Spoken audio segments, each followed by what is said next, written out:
today we're going to go over how to draw Godzilla, but kind of like a close-up version of him. And he's going to look kind of, angry. So let's do that, okay? It's going to be step by step. Number one, it's going to be easy. You should be able to get this no matter what. So we're going to go right here. We're going to curve up, down right there. That kind of shape for his eye.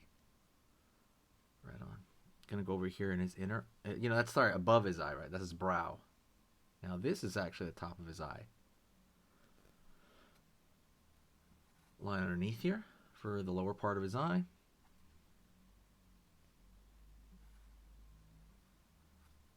Kind of the snout area, right, of Godzilla. Down here it's pretty flat for the most part. Line back. Line over here. Line down over here. Curve over here. Line right there. Right on. Curve over here for kind of underneath. So I've talked about this before. This right here is the skin area of kind of like when a lizard opens its mouth. Basically, there's a skin layer. Dinosaurs had it. But Godzilla has it as well, and it looks pretty cool, honestly, so I always add that as well. But, Godzilla's general design always has that. Pulling straight line underneath for lower portion of Godzilla's mouth. And back there. One thing that's really distinct with Godzilla is his neck gets pretty much very, very big as it goes downward. Also, we can draw like a back of a jaw here. Right there. Right on. And then we can go over here, we can draw a pretty big neck going down to the body right there. I'm going to go out over here. Down right there. Curve line over here. So it looks kind of weird, right? But that's because he doesn't have the teeth yet. So first thing I'm going to do right here is I'm going to draw a curve right there for the eye. Right there, the highlight, and fill it out. Going to go over here, down, down for the teeth. Keep going right here, and you can kind of vary up the size of the teeth a little bit, but you don't really have to. But Godzilla never had like gigantic teeth. It was just kind of, they're there, and but they're not like gigantic or anything like that. They're gigantic in scale, but they're not gigantic. Sorry, they're gigantic as far as like the teeth, right? Because he's a giant. But as far as proportion goes, they're not really that big compared to like all of Godzilla, right?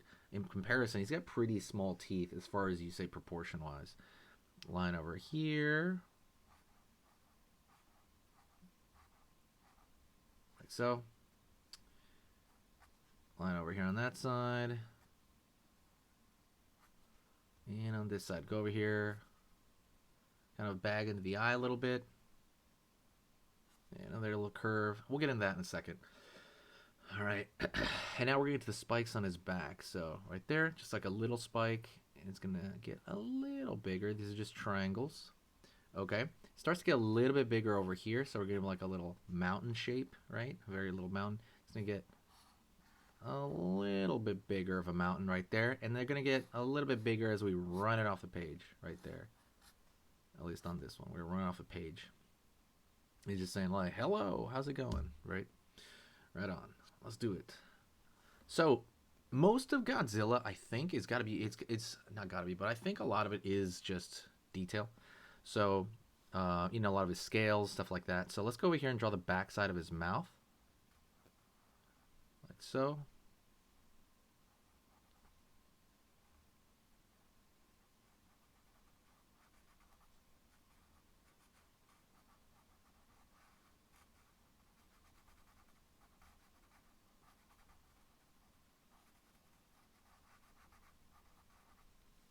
Right there. That gives it a little bit more depth, because we can kind of see that, there's a backside of Godzilla's mouth as he's kind of turning a little bit. So it just gives a little more believability. And I've talked about this before. It has to be like, obviously these are, generally, this is animated, whatever, in a way.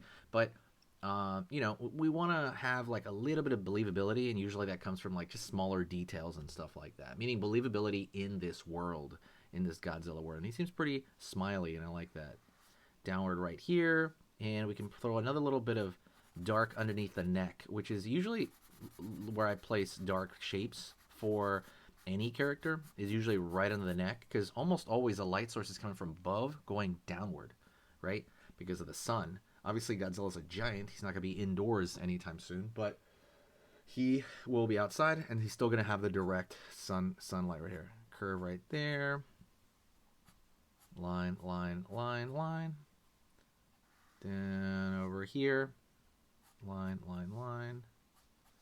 And we're going to have right here the snake belly. We're throwing in these, so it's a split of a line right here along kind of like the change in, I would say, what's going on. He's got the snake belly on this side, and he has irregular scales on this side, right, more toward his back. And so right here on the snake belly, there's like a turn of a basically it's like we're transition between one texture to the other. And the snake belly is easy. You just draw these lines across.